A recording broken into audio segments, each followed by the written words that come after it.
Good morning everyone. आप सौ कुशल मंगल हशो। Last session में आपणे आखे आखू ई कॉमर्स चौथुं लेसन कॉम्प्यूटरનું પૂરું કર્યું છે। હવે આપણે એનું આજે રિવિઝન જોઈ લેશું।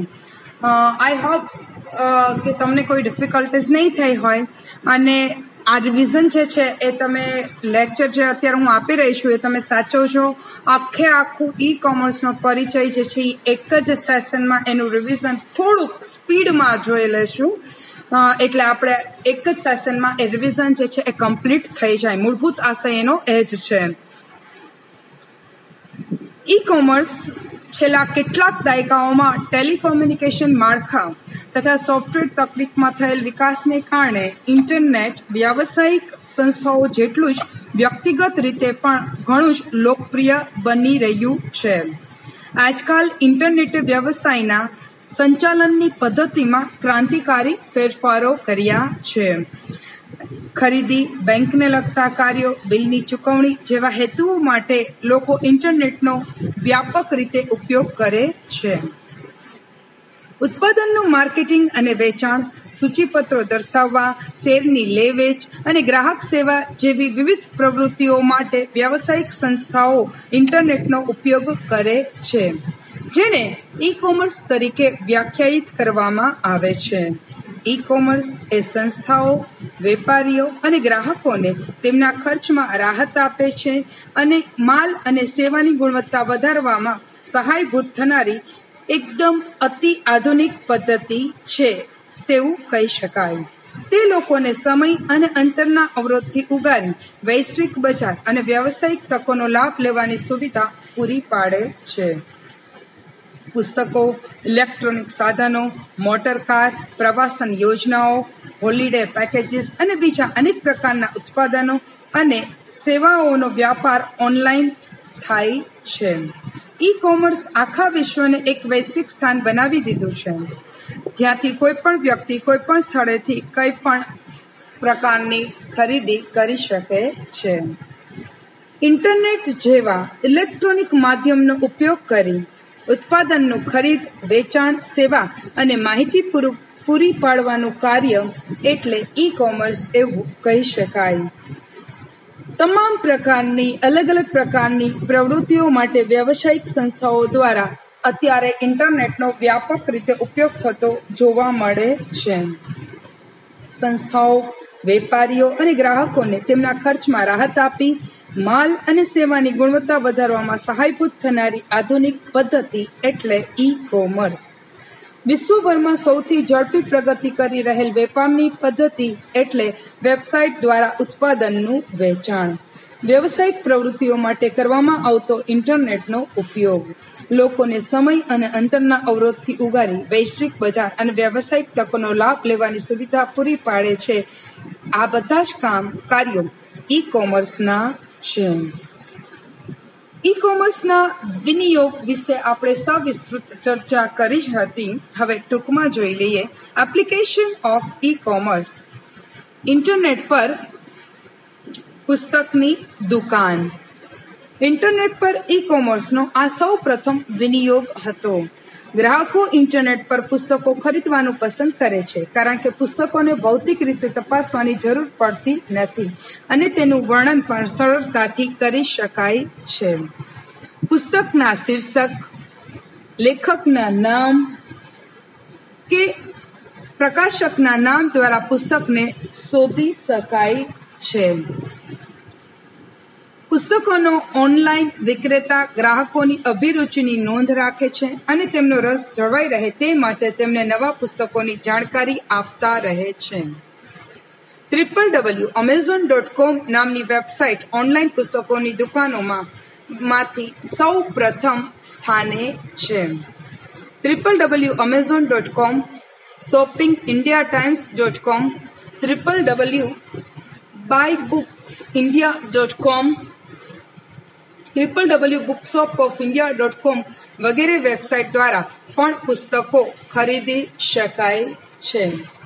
આમ ઇન્ટરનેટ પર સૌ પ્રથમ વિનિયોગ પુસ્તક, ઓનલાઈન પુસ્તક રહે છે। અને પાઠ્યપુસ્તકમાં www.amazon.com નું હોમ પેજ આપવામાં આવેલું છે. એટલે ઇન્ટરનેટ પર સૌ પ્રથમ વિનિયોગ એટલે ઈ કોમર્સનો સૌ પ્રથમ વિનિયોગ એટલે ઇન્ટરનેટ બુક શોપ. ત્યાર પછી આવે છે ઇલેક્ટ્રોનિક વર્તમાન પત્ર એટલે કે ઈ ન્યૂઝપેપર. ઇન્ટરનેટ પર ડિજિટલ સ્વરૂપે ઉપલબ્ધ વર્તમાન પત્ર વિશ્વ સ્તરે થતી ઘટનાઓના તત્કાલ સમાચાર આપવાનું કામ ઈ ન્યૂઝપેપર કરે છે. મોટાભાગના પ્રતિષ્ઠિત વર્તમાન પત્રો જેમ કે વોશિંગ્ટન પોસ્ટ.com, સંદેશ.com, ગુજરાત સમાચાર.com, દિવ્ય ભાસ્કર.com. ઇન્ટરનેટ પર ડિજિટલ સ્વરૂપે ઉપલબ્ધ વર્તમાન પત્રને ઈ ન્યૂઝપેપર અથવા તો ઇલેક્ટ્રોનિક ન્યૂઝપેપર તરીકે ઓળખવામાં આવે છે. તે વિશ્વ સ્તરે થતી ઘટનાઓના તત્કાલ સમાચાર આપે છે. ઈ ન્યૂઝપેપર દ્વારા મુદ્રણ પ્રક્રિયામાંથી મુક્તિ મેળવી શકાય છે, જે કિંમત ઘટાડવામાં મદદરૂપ બને છે. મોટાભાગના પ્રતિષ્ઠિત વર્તમાનપત્રો હવે વાચકોને ઈ વર્તમાનપત્ર પૂરા પાડે છે. પાઠ્યપુસ્તકમાં વોશિંગ્ટન પોસ્ટનું હોમ પેજ આપેલું છે. ત્યાર પછીનો વિનિયોગ આવે છે ઓનલાઈન હરાજી, કે જેને ઇંગ્લિશમાં ઓનલાઈન ઓક્શન કહેવાય છે. ઘણી વેબસાઇટો મુદ્દામાલની જીવંત હરાજી માટેની સુવિધા પૂરી પાડે છે. આવી વેબસાઇટો વેચનાર અને લેનાર બંને માટે માધ્યમની ભૂમિકા પૂરી પાડે છે. હરાજી ખરીદ અને વેચાણની એવી પ્રક્રિયા છે જે ગ્રાહકોને ઉત્પાદનની બોલી બોલવાની તક આપી ઉચ્ચ બોલી બોલનારને વસ્તુ ખરીદવાની સુવિધા પ્રદાન કરે છે. હરાજી માટે વેબસાઇટ પર માલ પ્રદર્શિત કરવાથી વ્યક્તિ તેની સારી કિંમત ઉપજાવી શકે છે. અપેક્ષિત કિંમત સુધી હરાજી પહોંચી જાય કે સમય મર્યાદા પૂરી થાય ત્યારે વસ્તુ મહત્તમ બોલી લગાવનારને મોકલવામાં આવે છે. બોલી બોલનારને ચૂકવણીના વિવિધ વિકલ્પ પણ પૂરા પાડવામાં આવતા હોય છે. વિક્રેતા તેના ઉત્પાદન માટે શ્રેષ્ઠ કિંમત મેળવી શકે છે તથા બોલી બોલનાર પોતાની પસંદગીનું ઉત્પાદન ઓછા સમયમાં મેળવી શકે છે. ખરીદ અને વેચાણની એવી પ્રક્રિયા કે જે ગ્રાહકને ઉત્પાદનની બોલી બોલવાની તક આપી ઉચ્ચ બોલી બોલનારને વસ્તુ ખરીદવાની સુવિધા પ્રદાન કરે છે. લોકોને ઇન્ટરનેટ પર બોલી બોલવાની સુવિધા ઓનલાઈન હરાજી દ્વારા પ્રાપ્ત થાય છે. હરાજીની ઓનલાઈન સાઇટ પર વસ્તુ વેચવા પ્રથમ સાઇટ પર નોંધણી કરાવવી જરૂરી બની રહે છે. ઓનલાઈન હરાજી માટે અલગ અલગ વેબસાઇટ કાર્યરત છે, જેમાં www.ebay.com, onlineauction.com, mybids.in અને ubid.com નો સમાવેશ થાય છે.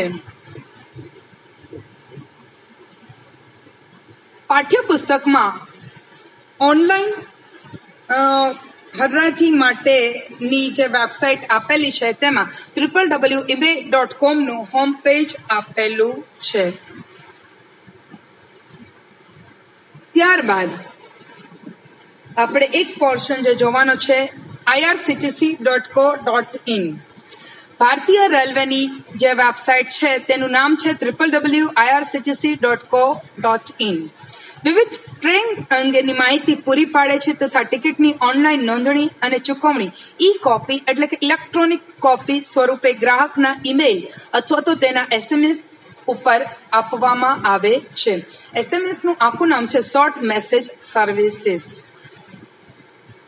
ત્યાર પછીનો વિનિયોગ એટલે માર્કેટિંગ અને વેચાણ માટેની પ્રચલિત સાઇટ www.homeshop18.com, www.flipkart.com, www.myntra.com અને www.makemytrip.com અને www.irctc.co.in નો સમાવેશ થાય છે, જેનું માર્કેટિંગ અને વેચાણમાં સમાવિષ્ટ કરવામાં આવે છે.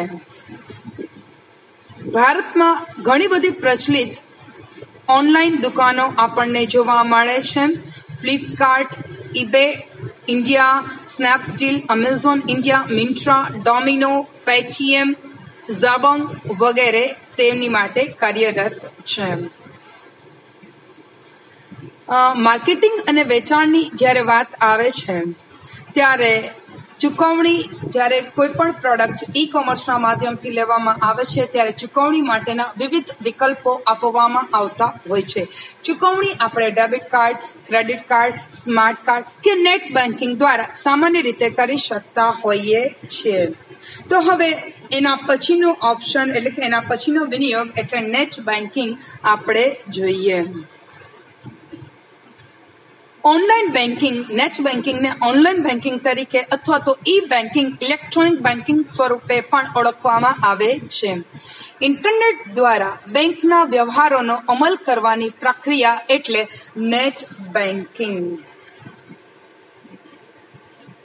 બીજી રીતે કહીએ તો ઇન્ટરનેટ દ્વારા બેંકના વ્યવહારોનો અમલ કરવાની પ્રક્રિયાને ઓનલાઈન બેન્કિંગ અથવા તો નેટ બેન્કિંગ અથવા તો ઈ બેન્કિંગ તરીકે ઓળખવામાં આવે છે. નેટ બેન્કિંગ કે ઇલેક્ટ્રોનિક બેન્કિંગ દિવસે ને દિવસે વધારે ને વધારે પ્રખ્યાત થતું જાય છે. મોટાભાગની પ્રતિષ્ઠિત બેંકોએ પોતાના ગ્રાહકોને ઓનલાઈન બેન્કિંગની સુવિધા પૂરી પાડવાનું કાર્ય ચાલુ કરી દીધું છે. બેંક ગ્રાહકને નેટ બેન્કિંગ પાસવર્ડ આપે છે, જેના દ્વારા કોમ્પ્યુટર કે મોબાઈલની મદદથી તે બેંકની સાઇટ પર લોગિન કરી બેંક સાથેની તમામ પ્રવૃત્તિઓ કરી શકાય છે. ઓનલાઈન બેન્કિંગ માટે ઘણી બધી બેંક પોતાના ગ્રાહકોને નિઃશુલ્ક સેવા પૂરી પાડે છે. તેમાં જે બધી બેંકો કાર્યરત છે લગભગ તમામ બેંકોએ સેવા કાર્યરત ચાલુ કરી દીધી છે. હવે આપણે એના ઉદાહરણ જોઈએ. www.onlinesbi.com, www.centralbankofindia.co.in, www.bankofbaroda.co.in, www.iob.in, www.pnbindia.in, www.denabank.co.in. હવે આપણે ઈ કોમર્સના ફાયદા વિશે જોશું. ઈ કોમર્સના જે મૂળભૂત ફાયદાઓ છે તેમાં અવિરત સમય એટલે કે દિવસના 24/24 કલાક અને અઠવાડિયાના 7 દિવસ માટેની વેપાર વ્યવસ્થા, ઇટ મીન્સ કન્ડક્ટ બિઝનેસ 24/7 સેવા પ્રાપ્ત થાય છે.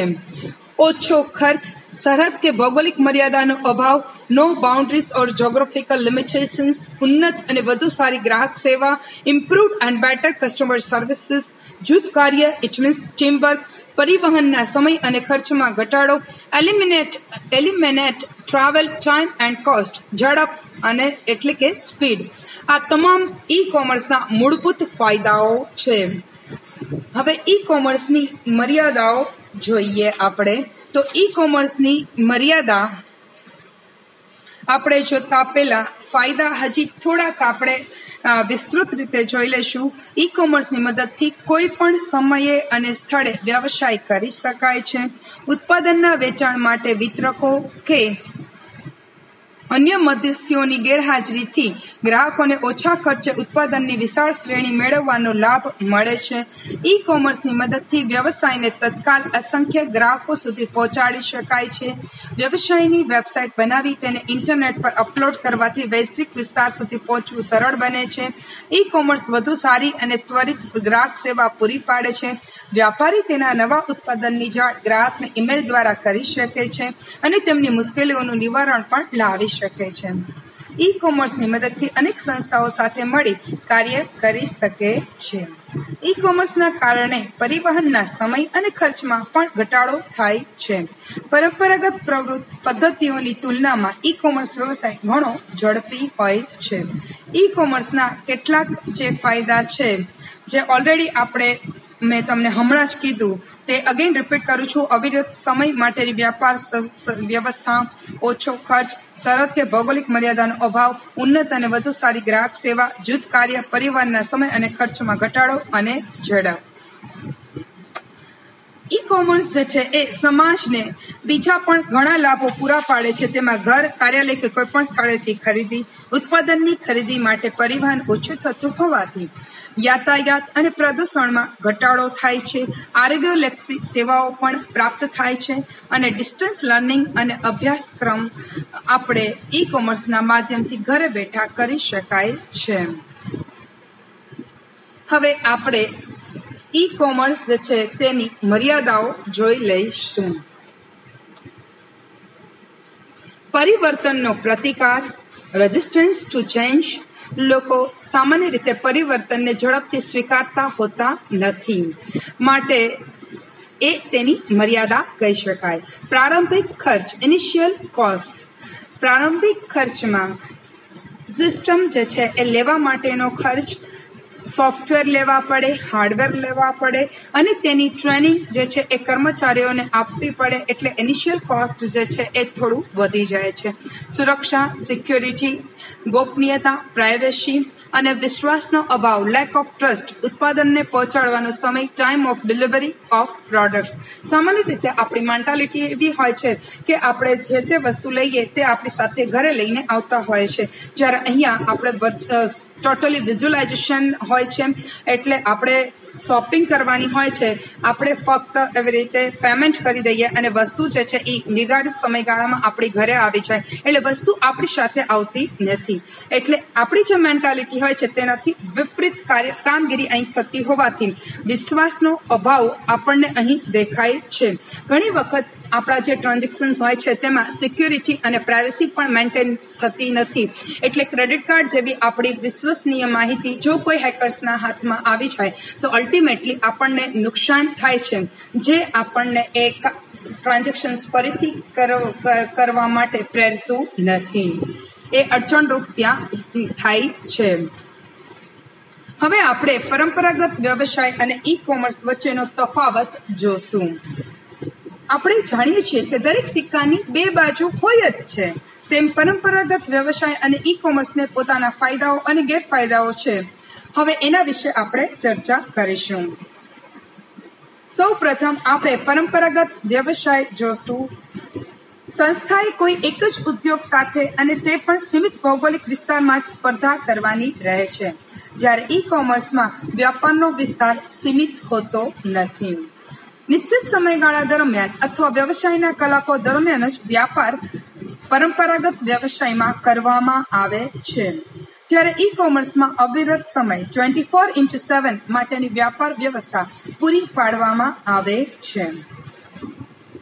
વ્યવહારનો સરેરાશ ખર્ચ ઈ કોમર્સ કરતાં પરંપરાગત વ્યવસાયમાં વધુ હોય છે, જ્યારે ઈ કોમર્સમાં વ્યવહારનો સરેરાશ ખર્ચ ઘટાડી શકાય છે.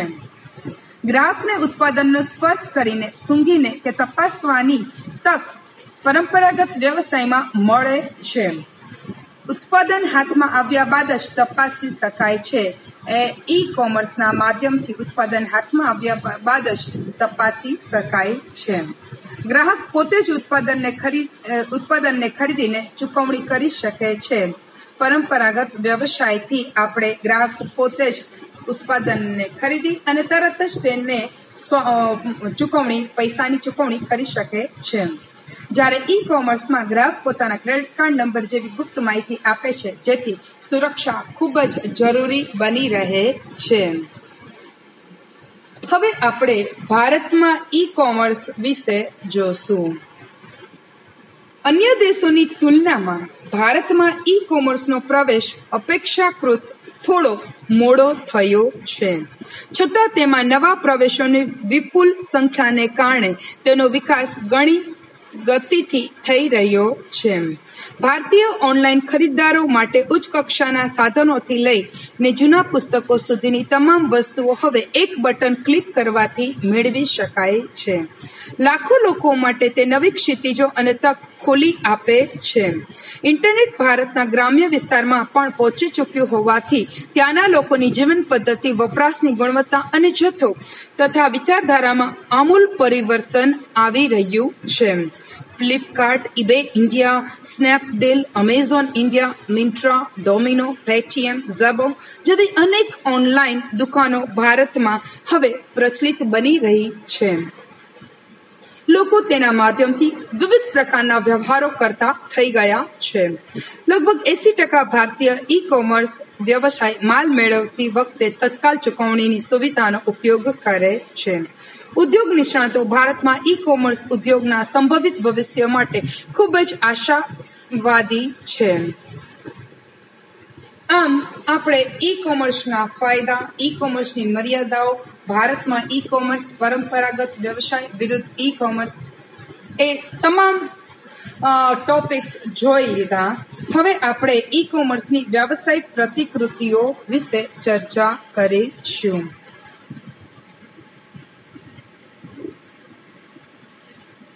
વ્યવસાયથી ગ્રાહક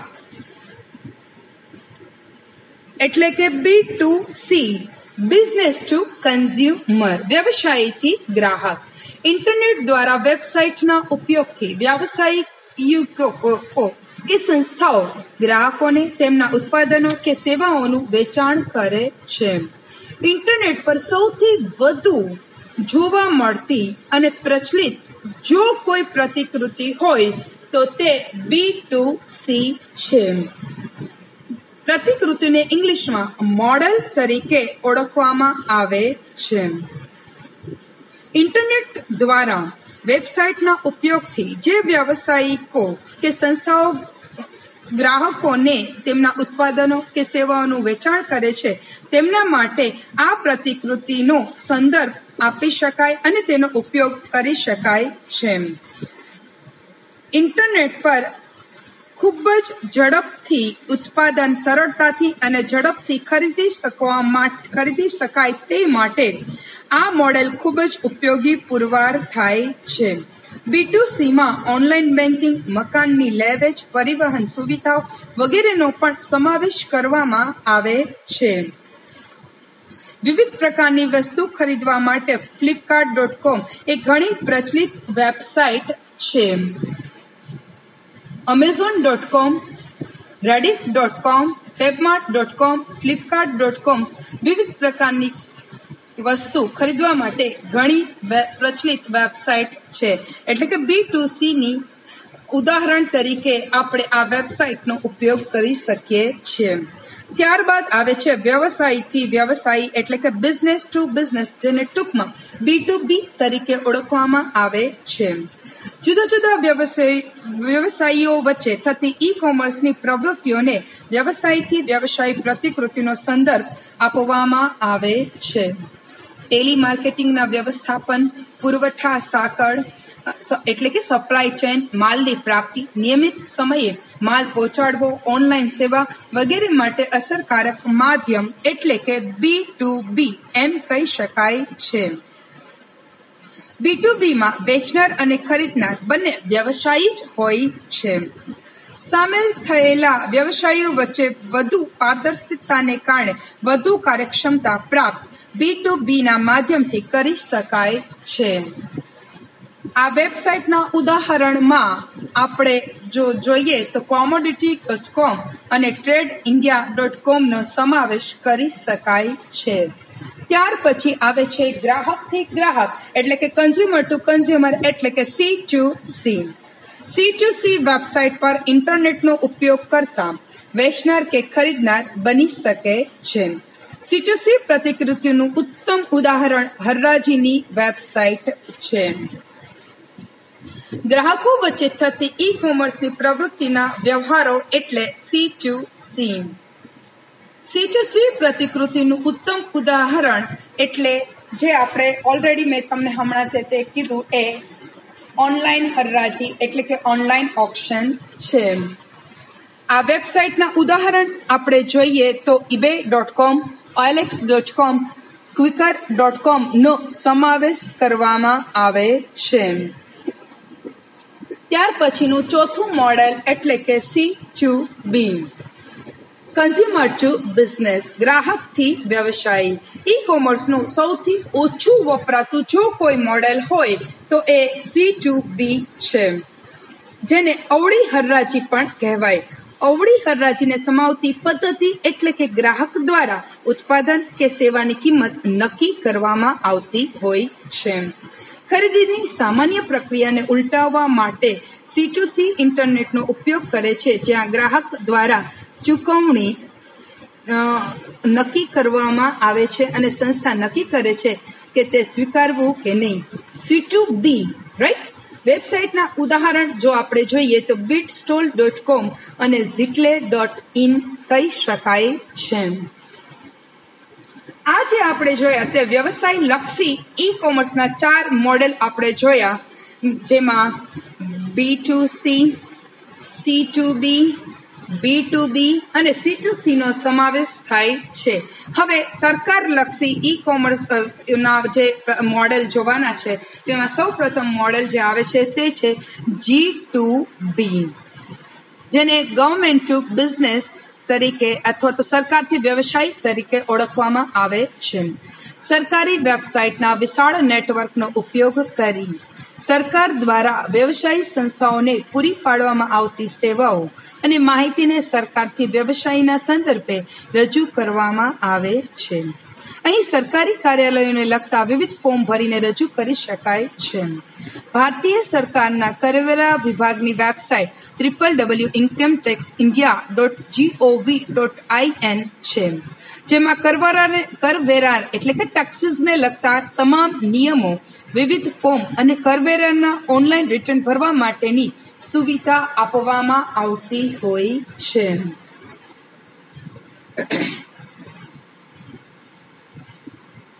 ત્યાર પછી આવે છે G2C એટલે ગવર્મેન્ટ ટુ સિટીઝન, સરકારથી નાગરિક. એ ઈ ગવર્નન્સનો એક ભાગ છે. આ મોડેલનો હેતુ સ્વતંત્ર નાગરિકને સારી અને અસરકારક સેવાઓ પૂરી પાડવાનો છે. ગુજરાત ગવર્મેન્ટે પોતાના નાગરિકોને સમયાંતરે તમામ પ્રકારની યોજનાઓની જાણ કરવા માટે પોતાનું એક વિશાળ નેટવર્ક એસ્ટાબ્લિશ કરેલું છે, જેનું નામ GSWAN છે, જેને આખું નામ Gujarat state wide area network છે. સરકારથી નાગરિક પણ ખૂબ જ રીતે એ મોડેલ પણ ખૂબ જ સરસ રીતે કામ કરે છે. તેનો હેતુ, મૂળભૂત હેતુ સ્વતંત્ર નાગરિકને સારી અને અસરકારક સેવાઓ ખૂબ જ ઝડપથી પૂરી પાડવાનો છે. ગુજરાત ગવર્મેન્ટે પોતાનું જે નેટવર્ક વિકસિત કર્યું છે તેની વેબસાઇટનું નામ www.gswan.gov.in છે. ત્યાર પછીનું જે મોડેલ, ત્રીજું મોડેલ જે છે સરકાર લક્ષી જે ઈ કોમર્સના 3 મોડેલ છે, એમાં G2B, G2C એના વિશે આપણે ચર્ચા કરી લીધું, અને ત્રીજું જે મોડેલ આવે છે તે G2G છે, એટલે કે સરકારથી સરકાર. એક સરકારી સંસ્થા, એજન્સી કે વિભાગ દ્વારા અન્ય સરકારી સંસ્થા, એજન્સી કે વિભાગ સાથે વાણિજ્ય રહિત નોન કોમર્શિયલ જે પણ સંદેશા વ્યવહાર કે બીજા કોઈ પણ પ્રકારના વ્યવહારો થાય છે તેનો સમાવેશ G2G અંતર્ગત કરવામાં આવે છે. આઈટી ખર્ચાને ઘટાડવા, પ્રક્રિયાઓને સુનિયોજિત બનાવવા અને કાર્યાલયોને વધુ અસરકારક બનાવવા માટે આ માહિતીનું વિવરણ મદદરૂપ બને છે, અને કોઈપણ પ્રકારની માહિતીનું આદાન પ્રદાન કરવા માટે G2G જે છે એ ખૂબ જ કાર્યક્ષમ રીતે કાર્ય કરે છે. B2C અને B2B વિપુલ પ્રમાણમાં ઉપયોગમાં લેવામાં આવતી ઈ કોમર્સની પ્રતિકૃતિઓ છે. આમ આપણે કહી શકાય કે વ્યવસાય લક્ષી ઈ કોમર્સના 4 મોડેલ છે અને સરકાર લક્ષી ઈ કોમર્સના 3 મોડેલ છે. આમ ઈ કોમર્સના ખરેખર મૂળભૂત રીતે 7 મોડેલ હોય છે. આ સાથે આપણું આખું રિવિઝન ઈ કોમર્સના લેસનનું પૂરું થાય છે, અને નેક્સ્ટ સેશનમાં આપણે આપણું 5મું લેસન એમ કોમર્સનો પરિચય ચાલુ કરીશું. Have a nice day, all of you.